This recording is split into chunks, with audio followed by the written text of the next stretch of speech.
You're listening to Talk Daredevil, a podcast about all things Daredevil in the greater Marvel Universe, brought to you by the women behind Saved Daredevil.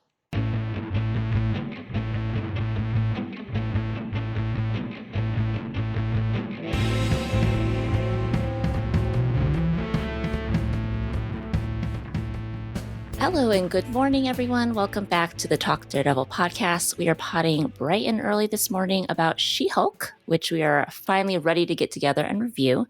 If you've been waiting for this one, we really appreciate you being patient, and we're looking forward to getting right into it.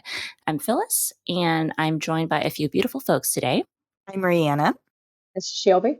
Y'all ready to chat about She-Hulk?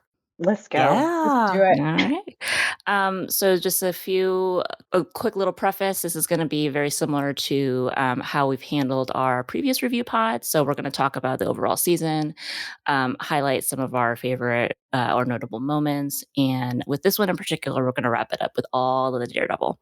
So be warned that there are going to be all of the spoilers. And if you haven't finished watching, go ahead and finish up the show before you start this episode. So I guess let's start with general discussion of the overall season. I think there's a lot of things that we can talk about here. We've all had a really interesting experience watching this together as a team, and kind of observing how this show has been discussed and watched, and just how it's like been handled kind of in the overall fandom. And I'm willing to start wherever you guys want to start. I think starting with our overall view of it is great.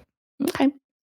I mean, I think for me, this season is like a solid B+. Like, I loved most of it. There were times that I did not love it. But it nailed the landing. Like, without nailing the landing, it probably would have been like a B-, C+. But overall, I'm happy more than I'm dissatisfied. Great. Yeah. I feel exactly the same way. My grade I wrote down was an 8 out of 10. So, like you said, I loved way more than I didn't love about it. I mean, each episode, I was ready for the next one. I think I was a little nervous, being as how this was the first supposed to be comedy, like a half-hour sitcom. I'm not a big sitcom watcher. Right. So, but I think, and I think we all agreed, like when they cast Tatiana, we were like, okay, well, that's solid. It's a relief. Anybody? Right. Yeah. Right. and I enjoyed how they handled, her origin story. I think that was quick and to the point, and that was her and Mark Ruffalo played off each other good together. And like Rhiannon, I was uncomfortable at times watching the show, but I think that's a good thing. I had to try to dig in and figure out why I didn't like the things, that sort of aggravated me. And anytime a show does that for me, I like that. Right. So for me, I think the show was probably solidly like a C. I don't want to come in like the typical Phyllis here, because I really actually loved the premiere. I was kind of surprised at how much I enjoyed it. So I was fully ready and like on board to like be on this ride. But just something about it as I was going week to week, and I did end up watching it week to week anyway, it just didn't quite work for me specifically as a season of comedic television. It was great that it started really strong, obviously ended really strong. Like you said, Rhiannon, it stuck that superhero landing, which was great. And I think if it hadn't, my opinion of the show would have probably fallen much lower. But I think with Marvel doing a sitcom comedy, like a proper comedy, maybe they're still trying to find their legs with that. I think a lot of it was just still too much for me, beholden to the MCU to really like work as a sitcom, to really work, like to have the jokes really work on their own. But as I'm sure we're going to get into later, I really love Tatiana as Jen. I ultimately appreciated that they tried something different, even if the experiment didn't quite land for me. And I guess we can talk in general whether we think it was a successful experiment for Marvel Studios in Phase 4. Obviously, I'm leaning toward like not entirely, but I do appreciate that the show existed and they tried something different. What about you guys? I'm right there with you on a lot of that, Phyllis. I think we talked about it because I think you were hesitant to let us know that it wasn't landing for you. A little bit. Well, one, I don't watch a lot of comedies, and when I do watch comedies, it's very rare that I like laugh out loud. Mm-hmm. So, like, for me, it wasn't like I wasn't having issues with it not landing as a comedy because a lot of them just don't land for me as comedies. And I mean, like, I was okay with that until it got to a point where things were making me uncomfortable. And I felt like they were hiding the things that made me uncomfortable with comedy. Mm-hmm. And I was just like, no, I can't sit and laugh about this because, like, did she just get violated? Did something horrible just happen? You know, Yes. are these people secretly trying to do something awful to her? Like, I am not going to sit here and laugh at your jokes because it hit too real for me. Mhm. So I feel like they skirted the surface of like a very real subject, or I mean, they very much took on this very real subject, but it was, you know, we've had Jessica Jones season 1, which was a full season with a plot that was very, very intense and real. Like, did it well and didn't make me uncomfortable while I was watching it because they were diving nose first in it. There was something about how they did that balance that is like the whole reason that I struggled with the comedy and agree with you. Like, maybe it is just comedy they're still trying to figure out. And if it was just a comedy, I think they could have done great, but they were trying to also make some points about society and women's place in society, and I couldn't laugh around that. Yeah, do you think that was intentional? Like to sort of try to make it lighthearted?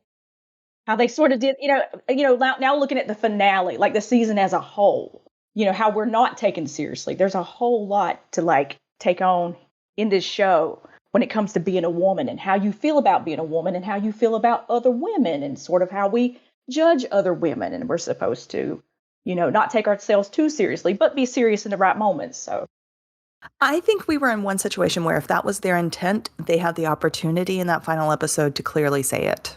This show is Yeah. about, what I go through, and you've diverted me at every turn, but that isn't exactly the route that they chose.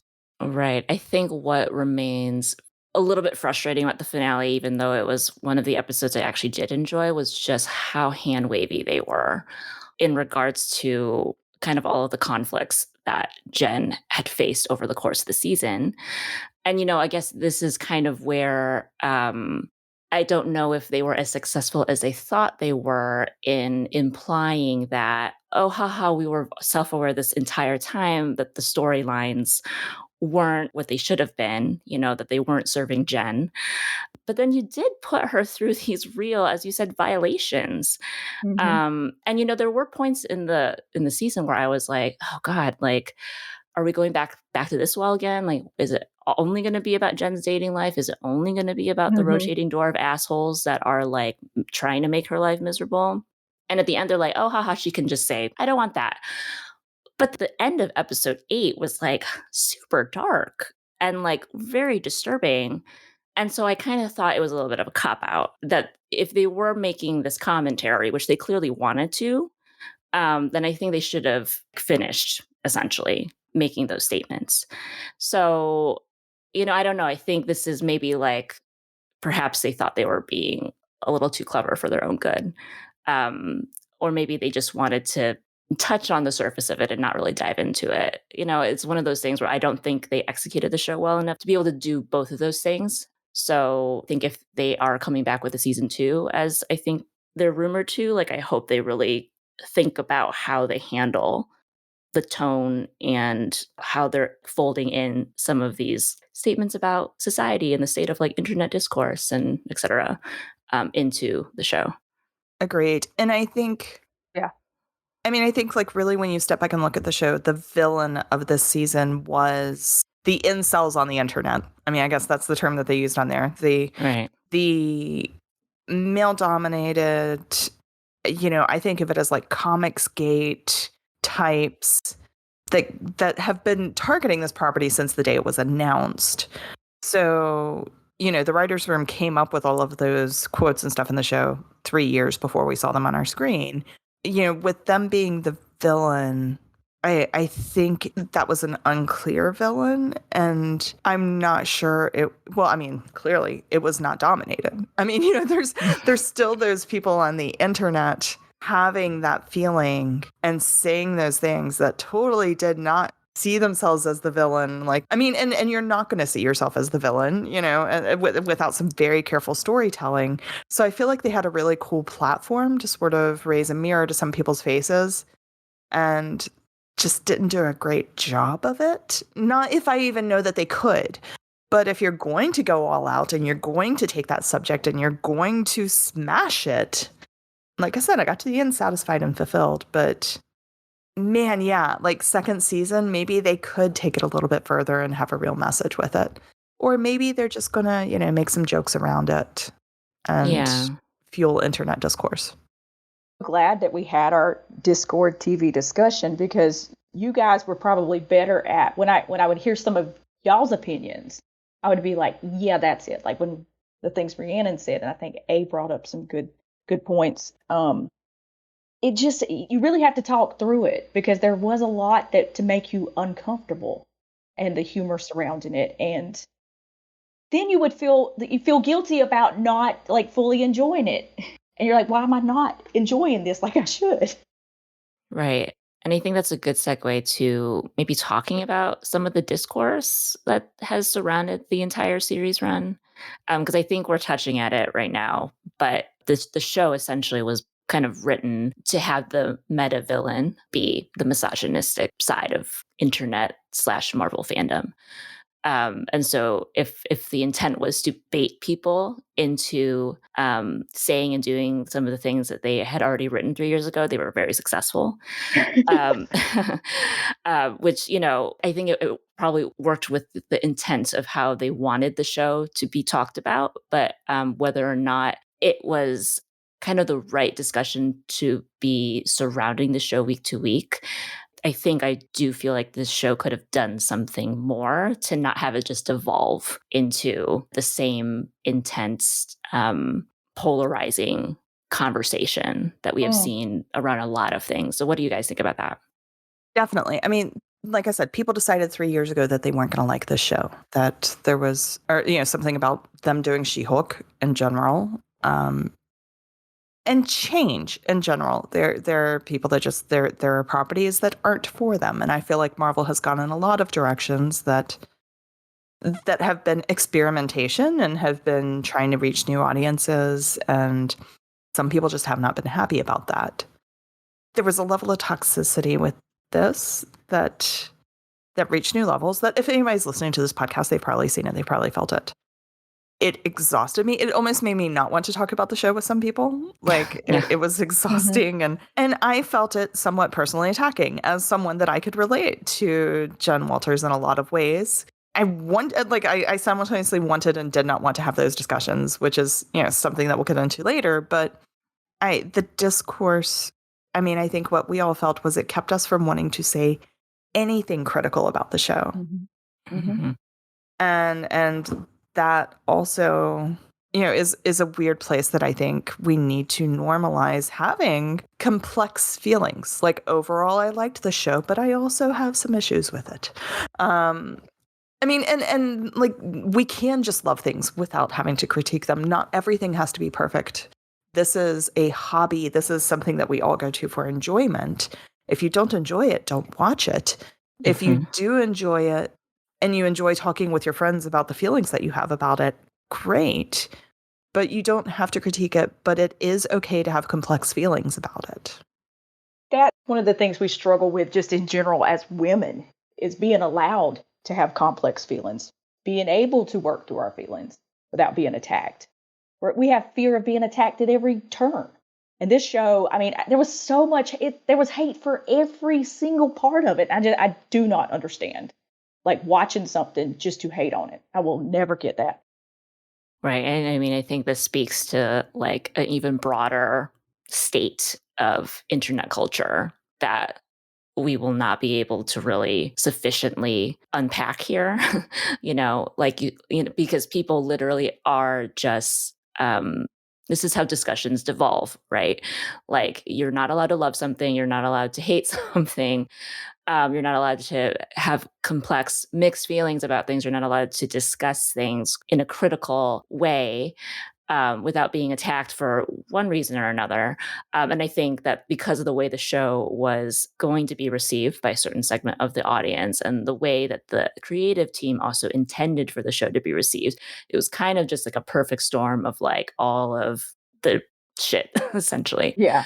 So I definitely agree with both of you in that case. I wish, perhaps in a naive way, that we would be able to have a thoughtful conversation about this show, because I think as we're discussing here, you can very much tell that the show did operate with layers. And I think just because of how people are conditioned now to talk about entertainment and content, it feels harder to be able to do those things with a show like this.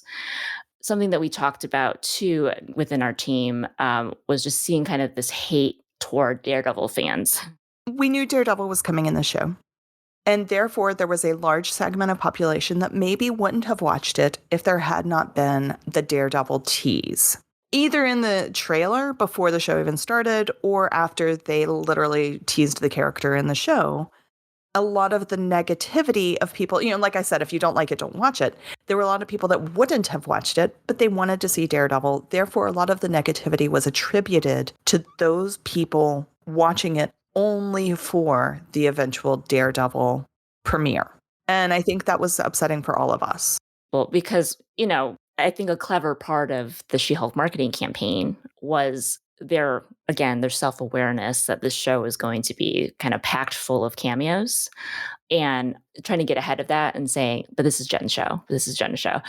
And I think a lot of people assume, for whatever reason, as if Marvel doesn't plan these things out way in advance, that they were directly addressing the Daredevil fans who, in their eyes, were being like really obnoxious and really rude and, all that.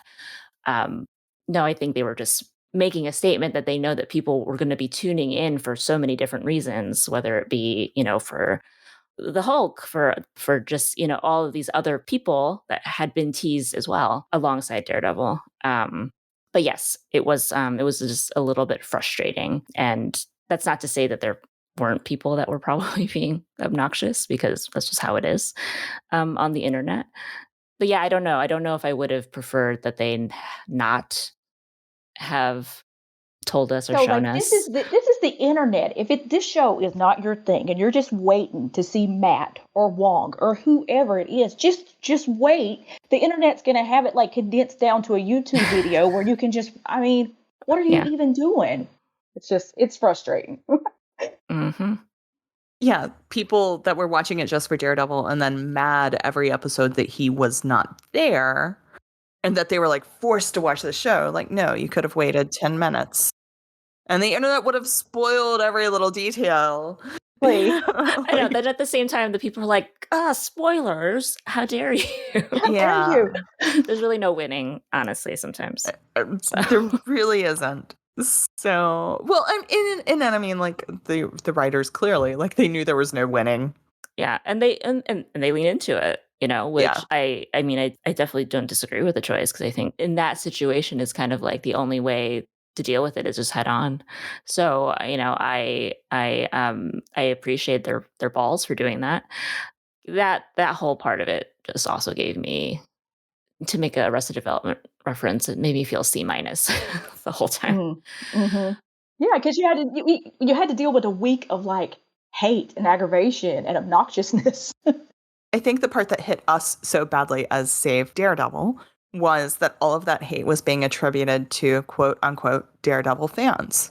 And they probably are. Like, we don't speak for the entire fandom, but I think we just want to say very clearly, as Save Daredevil, that is not our vibe. And frankly, it's really not the vibe of many Daredevil fans. It's the minority can be so deafening. And, these platforms and these algorithms reward people that are loud and obnoxious and won't shut up. So I think it's just a good reminder, perhaps, to people, especially now. I think now that Daredevil is officially in the MCU, like officially, he's being wrapped into a fandom that is so much larger than the original TV fandom ever was, and we're gonna have to kind of get used to this space being populated by a lot of different types of folks, and not all pleasant company. And I think that's going to be something we're going to kind of all have to be aware of and keep working on. But I know that from our side of things, our corner of the fandom, that we certainly are not going to stray at all from our goal to continue being like a positive and welcoming presence to Daredevil fans. So, but we can talk more about that later because we're going to have a whole section about all the things that are Daredevil. I think maybe right now it'd be great to move on to some more positive things.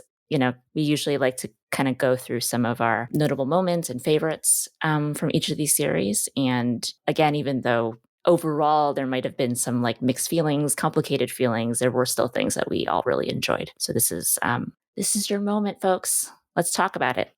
Tatiana. Let's just talk about her again. Oh my gosh, I love her so much.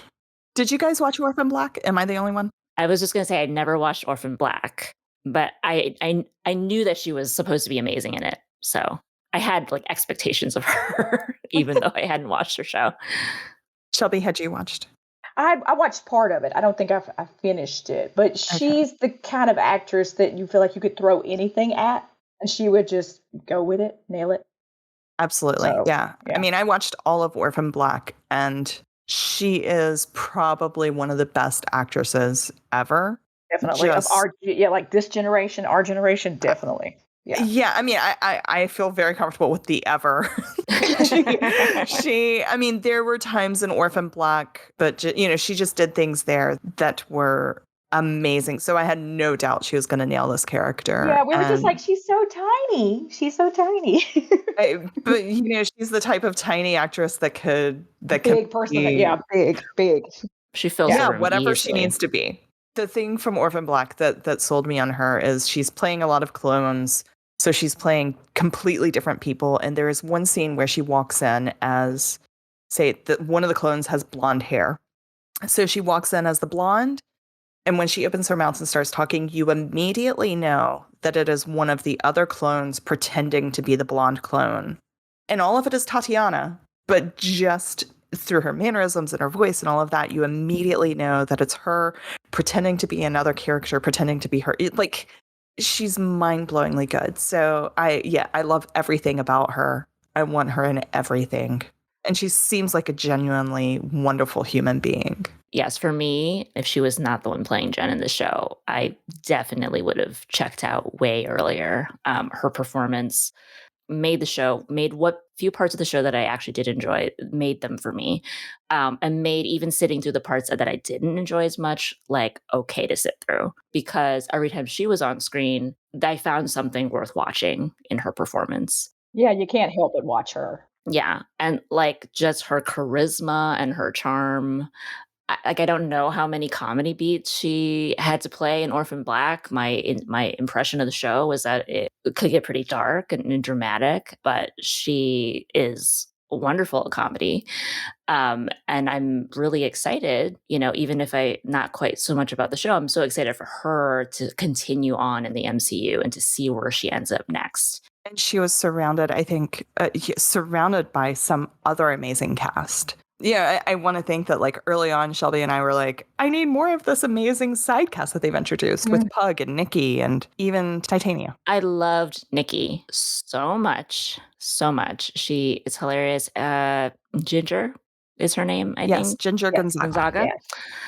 Yes. Hilarious. Yeah. Like I almost wish, like I knew going in, okay, this was going to be like not just a lawyer show, because they have all these other characters coming in, that are obviously going to take up a little bit of space. But man, I really kind of wish that we had like the supporting team at the firm more. I know. I could watch like 30 minutes of just Josh and Nikki. I mean, not Josh and Nikki, Pug and Nikki. Josh and Ginger. Pug and Nikki. But yeah, they were hilarious, and I mean, there was a point where I was like, I know Pug's face, but I was like, I hadn't seen him in like 5 episodes, and I was like, oh yeah, he's he's part of this. I love him. He was, he was on Arrow. He was Mm. Vigilante, Adrian Chase on Arrow. That's how I knew him. But my sister was like, there's a show called Sirens on a long time ago, and he was funny as on that show. And she had showed me like clips, and I was like, oh my God, I love him. I miss them when they weren't on the screen, and I wish that we could have had more of them. And hopefully, if they move on, there will be more of them on the show. But they were a delight. They were the kind of, as someone who I don't watch a ton of sitcoms, but I do watch a few, and the few that I enjoy, it only works if you have a strong supporting cast. So the fact that those two worked as well as they did, that was when the sitcom comedy part of it felt more successful. Or like, can we talk about Madisynn for a second? Oh, she was so much fun, and I didn't expect that. I thought I would be annoyed by that. Like, oh my God, okay, this is funny. Like the first 2 seconds, but holy crap, she was amazing. It gave her a little bit of depth and a little bit of purpose. It wasn't like she was just in there for a gag of, okay, here's a ditzy California woman. She had purpose to the plot and moved along, and therefore I wasn't as annoyed with her as I felt like I should have been. I will admit I was a little bit annoyed by her. But I do agree though that at least she did further the plot of that particular episode. You don't want to see more Wongers in Madisynn? Just watching TV? Come on. That might not be my top choice. So cute. Might not be my top choice, but I am glad that Wongers found his person to watch TV with, because I do appreciate having people to watch TV with. People who Yeah, a good appreciate my binge, TV. a good not wanting to get spoiled. A binge buddy is actually Yeah. like kind of crucial sometimes to heightening the enjoyment of watching TV shows. So I love that for him and for him. Needs that. He needs that. He needs some downtime. And then Titania, she should just bust in every show like that, like she does. Just bust a wall in every show. She literally was the Kool-Aid man to me. Yeah. I still don't know anything about this character. Like particularly, I don't know what she was supposed to be in the comics, other than she was one of She-Hulk's. That's really. I've read so little. That's really all. Yeah, I know too. But I do appreciate that Jamila Jamil very deftly handled all the things on social. Yes. She was ready for it, and she was relishing it. Yes, and she can come on our podcast. Yes. Love to talk to her. So if we want to move away from just like characters, which I mean, there were other, like I actually really enjoyed having Emil Blonsky, having that character in as sort of a through line in this to go along. But if we move on along, like I really did the early episodes. I loved the portrayal of a professional woman in a male-dominated field. I'm an engineer, so I've been in some situations, engineering's different than lawyering. You're not as appearance focused because you're not like going to court and stuff as much, but, in a different sort of stakes. But there were a lot of the microaggressions and stuff that were brought up in the early episodes that I could really relate to. And I really thought were good to bring up. Not that this is the first show to bring them up or the first time to bring them up, but I think, with this audience and in this format and everything, they did portray a lot of that in what I felt was a very realistic way. So in that, they show her as like a strong professional woman, and then they throw in this like dating subplot that really made me uneasy because I'm like, this is just like so men in a boardroom come up with a plot for a woman character. It's going to be all about her trying to date and how is she going to date when she's green. So like I was really on edge about that from the beginning. But I feel like they did take that to a place in the end to make her her own hero and to get past all of that little dating subplot and who knows what her career is in the end. I mean, she's still a lawyer and she's working, but they didn't really state for whom in what capacity. So, I feel like they did in the end have her as the hero. Yeah, I like that she just took control of her own narrative. Like literally. Yeah, which was crazy to me because we were having this whole time this canon versus not canon like discourse on the internet. We can go back there for just a second. And I had wrote this post that was like, just love what you love. And if there's nothing out there for you to love, then write. You be the writer. You tell the story. And so when that kind of happened in the finale, I was like, okay, yeah. Well, you, Shelby, you were on the She-Hulk comics chat, right? How did you think that they handled this fourth wall? You know what? I wish Casey was here because, or even Christine. I think she made sure to read the Savage She-Hulk run. I just don't know if I've read enough comics to really dive into that too much. That's fair. Yeah, I really did like the homage they paid to the TV show. That hit me more. Yes. Okay. So that hit me more than anything else. So back in beginning of this year, we technically recorded an episode where we watched the trial of the Incredible Hulk together. It has not yet to be released, but perhaps now we will eventually release it. Just as something fun, and I was like so tickled that I kind of got the reference. You know what I mean? It was so fun. It was a great homage. I really, really enjoyed that sequence because I do remember some of those clips being in that little teaser that they did the year before for like their Disney Plus Day. And nobody knowing how that was going to fit in. People were like what is so that? confused. We're like, what's going on? And that was also predated, me watching the Trial of the Incredible Hulk. So I definitely wouldn't have gotten that then either. But yeah, it was a really clever way to nod again to yet another like Hulk property.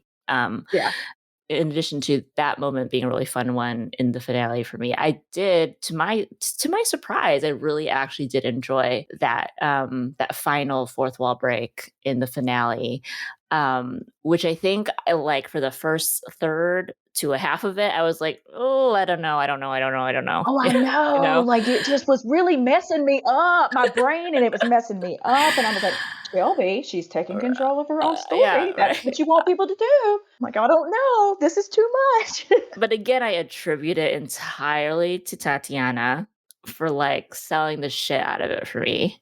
Because I think in the hands of a lesser actor, I would have been like, oh no, this is cringy. I don't like this, but I liked it with her. Just all of her little winks and nods. She just has it's just so hard to not be charmed by her energy in that scene. Now, whether that like finale gag payoff was justified by like this like season long setup, like I don't know, but I do think that was like kind of the first real big moment. It felt like they took a really big swing that was like their own. That was like this is something we can only do on this show, and this is why the show is worth it. So that did work for me. Yeah, I'm with you guys on that. One of my biggest complaints with all of the Marvel shows has been the ending and like how there's always just like all of these little plots that come up in the next to last episode, and then like some huge fight that does whatever and doesn't clean up those plots. And yeah, I don't know. I've been left very unsatisfied with the last episodes of some of the shows. And I just kind of look, yes, there's a lot of stuff that still questions because of what changed. Like, did she create another universe? Blah, blah, blah, blah, blah, blah. Like, yes, when you hyper analyze this, there are issues. But in the moment and watching it and compared to all of these other shows, I loved it. I'm like, yes, it was going to this place. And I don't know. I mean, like maybe I loved it because it was going to this place that I just loathe at this point. And I didn't want to go there. And suddenly it's like, oh, good. We're not going there. Yay. Yeah.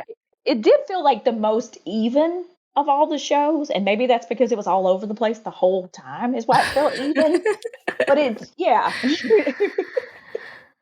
like I see you, Moon Knight. No, I'm just like yeah. And I know we'll definitely talk more about this in our like last section of this pod, but you were the first one to me, Rhiannon, that pointed out ending with the sad boy cookout or something. I don't remember.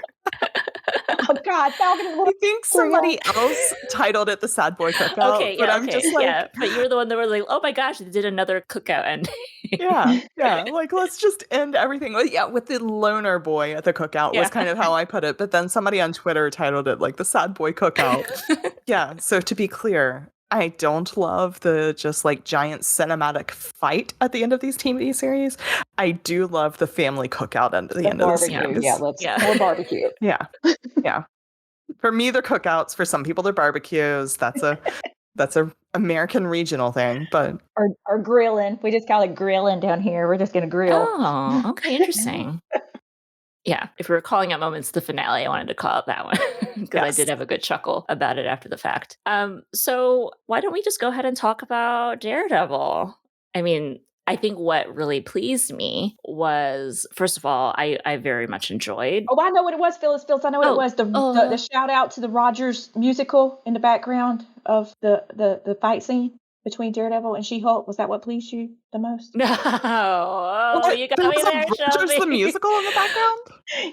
Yeah, there was a billboard or a advertisement in the back of that scene, and when he's standing by the car and she like lifts him up. Yeah. Anyway, Oh, God bless that I didn't notice that. Somebody pointed that out, not me. You all know my feelings about Rogers the musical. So we're not going to tread that ground here. This is a safe, positive space to talk about Daredevil's appearance on She-Hulk. So first of all, people have been talking about Daredevil being in She-Hulk for a very long time. Oh, Jesus, I know. How long? Like, really? So long. 2, 3 years. We had no idea if it was true, but yeah.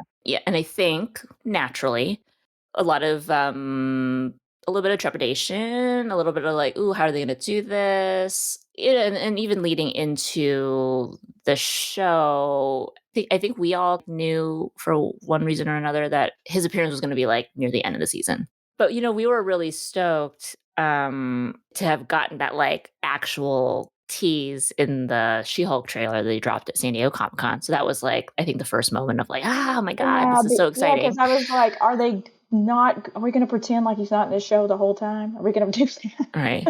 A lot of my concerns, I think, were put to rest by kind of a lot more Daredevil content than I expected to receive. So I guess we can start with episode 8, which, first of all, I want to just say that I love that the folks from the team at New York Comic Con got to experience that together. That made me really happy. Can I talk about that for 1 second? Yes, of course you can. So, I mean, yes, the Daredevil episode 8 came out the Thursday of New York Comic Con, which was the first day of New York Comic Con. So I had half of Save Daredevil at New York Comic Con was staying at my apartment. So we woke up at 3:30 and watched it all together in the early morning light. And then we brewed some coffee and then we watched it again and again and again and again. For anybody interested, you started at 6:06, 6 minutes, 6 seconds, and you're right there where Matt walks into the courtroom. 6:16. That would have been cool. Well, I mean, probably 6:16 would probably work because you get probably a few seconds of like, where's your lawn? But anyways. Yeah. But it was just so very cool to be sitting there with a couple of other people with Save Daredevil when we saw that moment and to watch that episode and digest it with each other. And like, man, I love all these ladies and Save Daredevil, in this crew, and super special that we got to experience that together. And then to go to New York Comic Con and have people come up to us. We'll do a New York Comic Con episode, I know, at some point. But for people to just sort of come up to us right after seeing it that day and be like, there were people that were just in awe, just like, thank you. And to all of you, you're welcome. Yeah, I got up. It was like at normal time. It was like, 4:45 or something. I got up and I was like, let me go to the chat. And there was this wall of black. And I was like, do I click on it? I kind of have anxiety. Let me just click on see if it's good. And I don't know why. I doubted if it would be. I don't know why I was having anxiety. Look, it's always, you just never know until you know. I just read a couple and I was like, okay, it's good. It's good. It's very positive. And I stayed off Twitter and watched it. And I was like Rhiannon and watched it all day. There was that clip the day before. And I think it was a very awkward clip. It was, the sound sounded weird. The CGI with the fight was a little, off. A little preview clip from the fight, right? And I didn't actually watch it because it just seemed like no one really cared that much for it. And I was like, I don't know if I want to watch this now in case it like puts a damper on. Yeah, exactly. This anticipation that I have for this episode. So I was like, I'm just going to steer clear for now. So I think that's where Shelby's anxiety came from, was Yeah. just that we sort of, like, that clip did not put us at ease. Like the early moments where he spoke in the trailer, and it was like, oh my gosh, that yeah, is our the Matt little, Murdock. the Matt stuff, Yeah, little all the Matt Matt stuff in the stuff. car. Yeah. Oh, I think like, we're all that's like, my oh, Matt. yep, that's Matt. That's Matt. And then he walks in and says, I'm here. Oh, good Lord. You are, buddy. You are. Yeah, so we can try to avoid literally just recapping the entire episode, because we could easily do that. But like, let's pull out a few things that we like really liked about it, because there are still other things we can talk about, as far as like even just like Charlie talking about She-Hulk. I mean, so Jen and Matt. Oh, Jen and Matt was so perfect. I am a self-professed Matt Electra shipper, but y'all, I love the energy that Jen and Matt were giving off So good. with each other and to us. Like I love like a happy, no strings attached, respectful hookup kind of thing that we're like having here.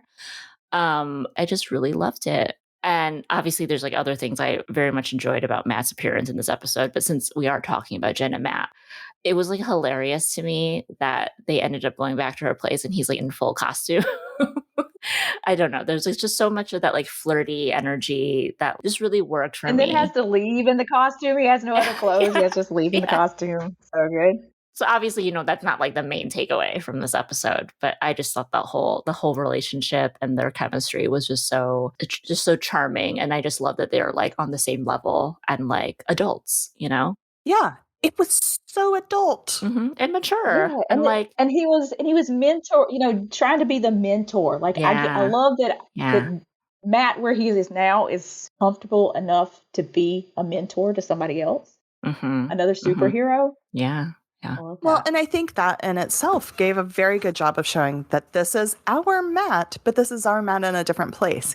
He has taken out millions of goons in warehouses at this point, which I totally need somebody to do the math of like how many per warehouse and how many warehouses per week he's having to go through. But this is a Matt that has done a lot more than we have seen. And he has come along. So, like, yes, he's different, but time has passed. He has matured. He has taken out millions of warehouse goons. He has it down to a science where it's 15 seconds per goon. Like, and very comfortable saying, I'm Daredevil. Like, you don't know me?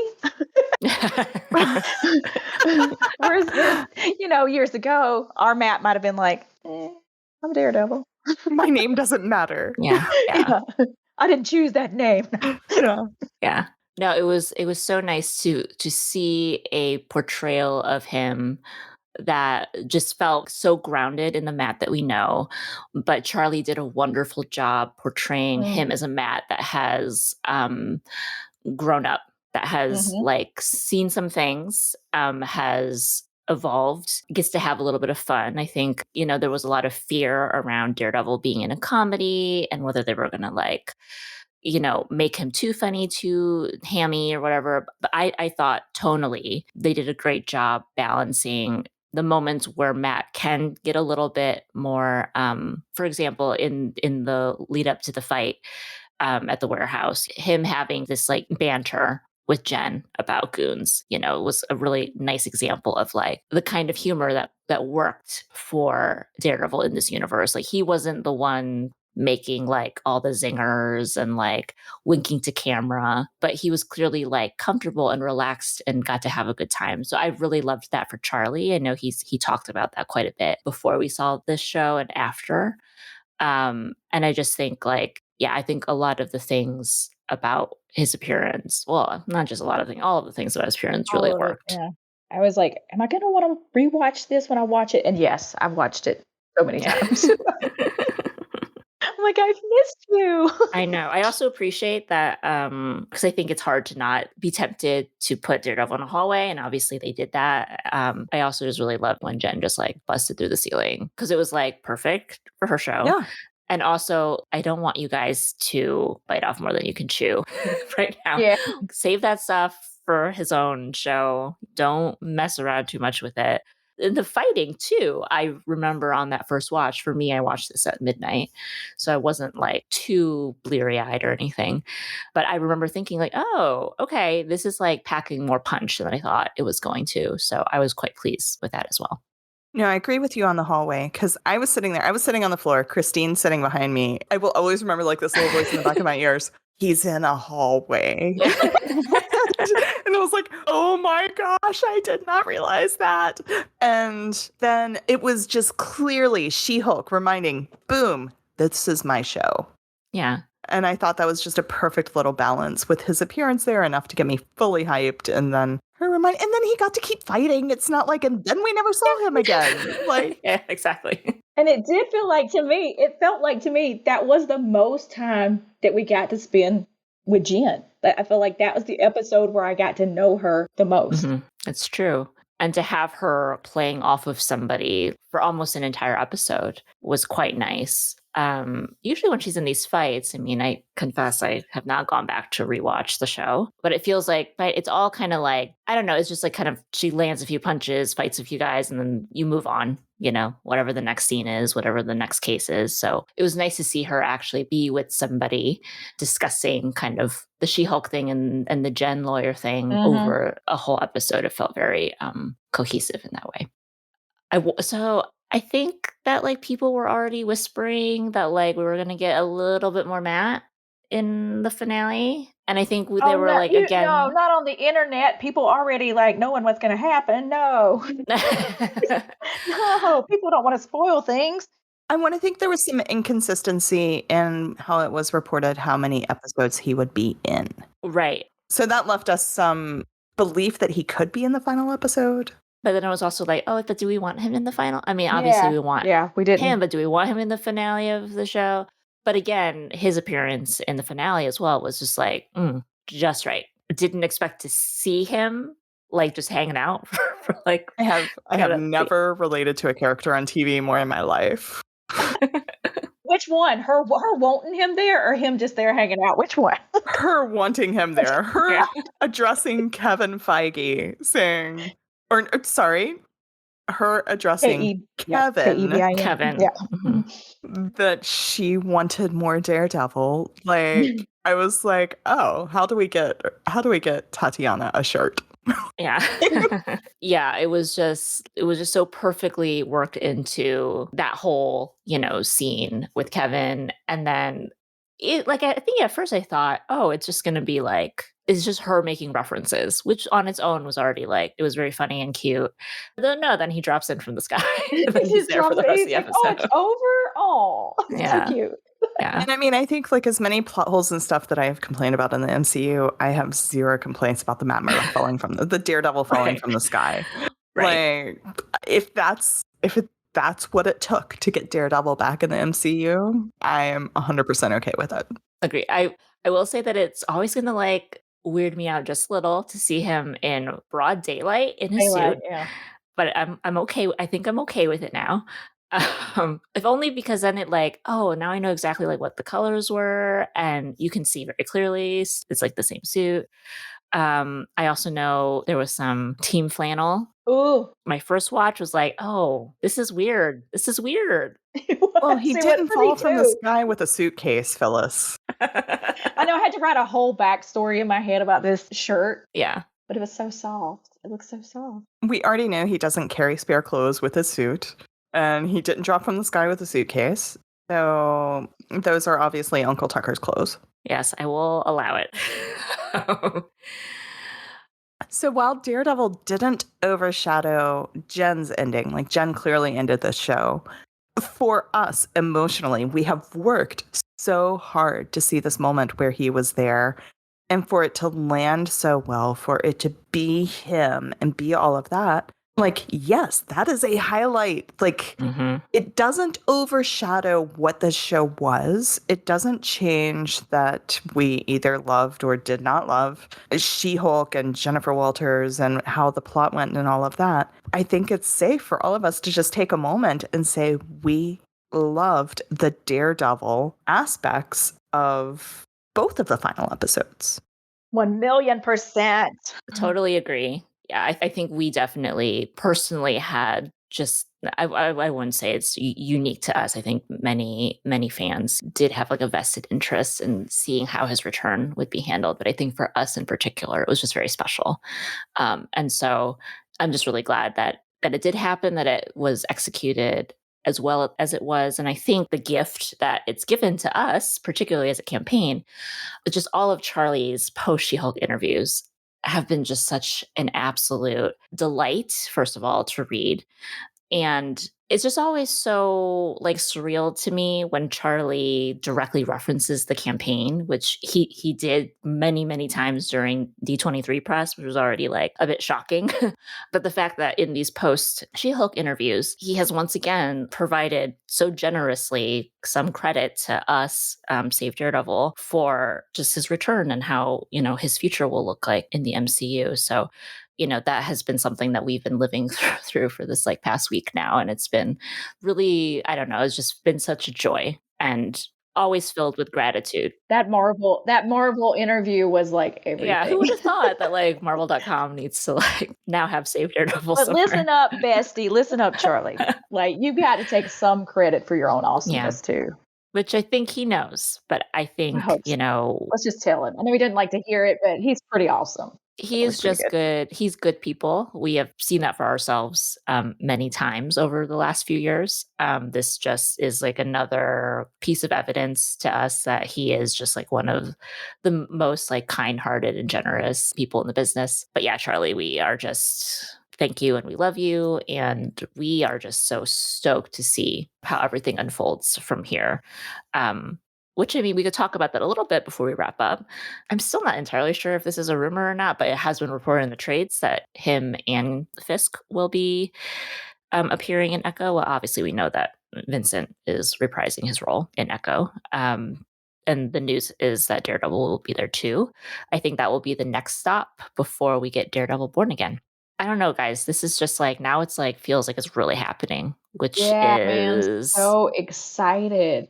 Like, I don't know. It's going to be more build up, more hype, more build up, more hype. More build up, more hype. Rhiannon, I know at New York, you guys got to meet Vincent briefly and chat with him. And I think like the vibes were all really good.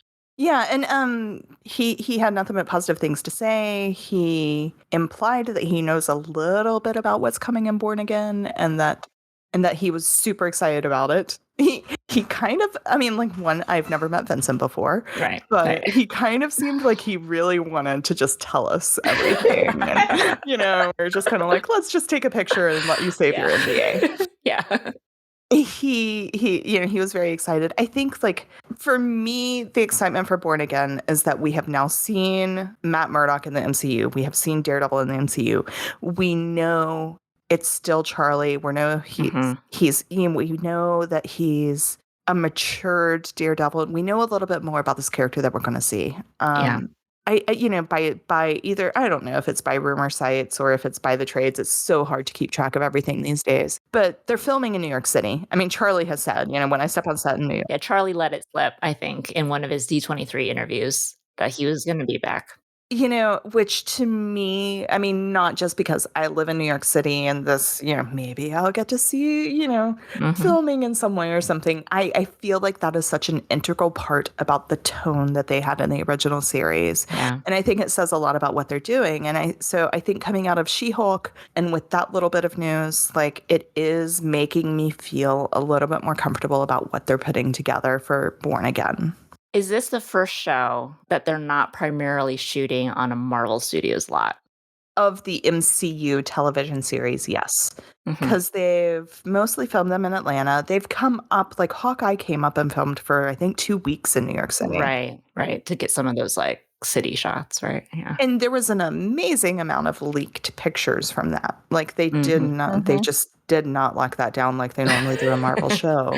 Yeah. So I think they also have a lot in England, that they did a lot of the Doctor Strange filming, and they have a lot in... Well, in England, though, they have another Pinewood Studios there, right? So it's still technically like their lot. So it's just interesting that this might be the first one that potentially... Like, I don't know if they're building anything for the show. Like, obviously they will have sets and stuff to shoot on, but it's exciting to think like, oh, okay, so they're going to go back on location a little bit more with this show. They're going to do something that they haven't really bothered doing with the other shows, because Those Yeah. were more effects heavy. They could just recreate all the locations on a green screen. I think just like it feels in a way that someone somewhere in the decision-making process is like honoring one of the core characters of the show, which is New York. Yeah, I was fully prepared for it to be Atlanta, New York. That's what I was fully prepared for. Yeah, So to exactly. hear that it's New York, New York, I'm Yeah. so Yeah. cool. And I think it's very fascinating because, like, some point within the past year, there's a Kevin Feige quote saying that they're gonna move away from New York, that they're looking to do less of superheroes in New York. And then we I got swear, Kevin, K.E.V.I.N, you like troll us, because I was also never thought we'd get more than 10 episodes, and here we are with like 8. I mean, Yeah. what in Yeah. the world? What is even happening? What in the world? Right. So, I mean, yes, I think next year will be just very exciting because the show will be shooting. I February is believe what we've heard. is what February. we've heard. There will be hopefully news. There'll be hopefully be some more casting news once production is underway. I know that we are still very much hoping for the return of our main cast. So again, for anyone who doesn't like really follow this kind of stuff very closely, like I wouldn't be super anxious or lose hope about seeing more of our cast come back, because a lot of the times this stuff just doesn't get officially announced until like the show's almost done. So I wouldn't be surprised if they did something like that here too, or if they knew that like a photo was going to get leaked and they just like try to get ahead of it. So I'm Yeah. just excited to see like what comes out our way in 2023. My big hope is that when they come back next year for Comic-Con, they're going to have like some footage to show us, which would be like super exciting. I don't know. This like year of anticipation is going to be like nuts. I think It's gonna be fun. it's going to be fun. It's going to be a lot of fun. We're going to have a lot of fun A lot of getting hype. everybody Yeah. hyped, getting ourselves hyped and getting everyone else hyped. Our work is never done. Our work is No. never done. I mean, and we do have a crazy year ahead of us. There will be rumors that sound scary. I mean, if we look at this past year, yes, there was the rumor of the yellow suit and of it being comedic and, all of this. There were a lot of rumors that made us very uneasy, and it turned out really well. Over the next year, there's going to be who knows what is ahead of us of what will come out, leaks, and in regards to casting, and, we may not end up with the same cast back. We may end up with stuff that sounds upsetting at the time, but we as a campaign are going to stay positive and hyped.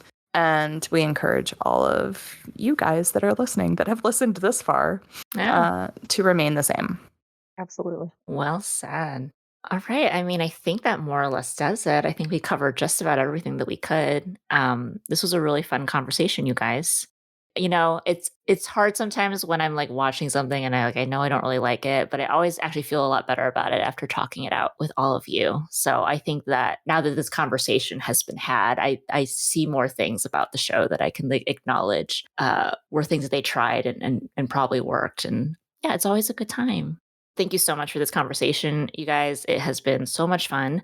Just a few little housekeeping notes from the Save Daredevil team. We do have some new swag in our shop. We got some real cool water bottles. I think a few of the team members have gotten the gold glitter. Actually, Shelby and Rhiannon, you've both purchased, yes? Mhm. Yes. And you can vouch for the coolness. So cool. I don't even want to use it. It's so cool. Mine hasn't gotten here yet, but it's in honor of the gold suit. Yes, in honor of the gold suit. We also put up some mugs, some Save Daredevil mugs, red and white mugs. Very awesome. It's such a special, beautiful mug. Hand wash that just in case. But it's just another fun thing that we wanted to put up in the shop, maybe in honor of Matt having gotten some coffee finally after so many years. And also, just a fun thing for all of you to have in your mug collection. So that link to the shop is on our website at SavedDaredevil.com. If you don't know how to find it, that's where we also sell our shirts. And also with these new items, we're going to do the same thing as we've been doing. We're going to donate any of the proceeds and the profits to the Andrew Haskell Talking Book Library. That's part of the New York Public Library. We also are probably going to be putting up any extra swag that we created for con season this year. So that's going to be hosted on our coffee page again. So just keep an eye out for an announcement. I know a lot of you were asking how you can get some of that stuff. So hopefully that's going to happen soon. And we do just want to also acknowledge, we're recording this October 23rd, but in about a month from now, we will be celebrating the 4-year anniversary of the campaign, which is crazy and wild. And we haven't made any specific plans yet, but I do think we might want to just like come back together and sort of talk about just where we're at now as 4 years after Daredevil is now officially saved, kind of talk about just all these full circle moments. So you can look forward to that as well. Anything else, ladies? Oh, just looking forward. And I can tell that people still haven't discovered our TikTok. It is as SavedDaredevil. So 2Ds on TikTok. We are also Saved Daredevil on Twitter. And we are Save Daredevil on Instagram and Facebook. So if you haven't been following all of our super awesome social content, please do. We do all of the fun things. I'm going to shout out Shelby right now, who has been doing the most. No. If you want me to cut that out, I will. But I'm going to shout you out. I'm going to shout Leslie out. So these ladies are helping us get, and Rhiannon, who is managing our TikTok. Just we're a fun follow. So follow. And that's it. We'll be back for the next one, you guys. So thank you again for being listeners, and we'll catch you next time. Bye. Thank you for listening to Talk Daredevil.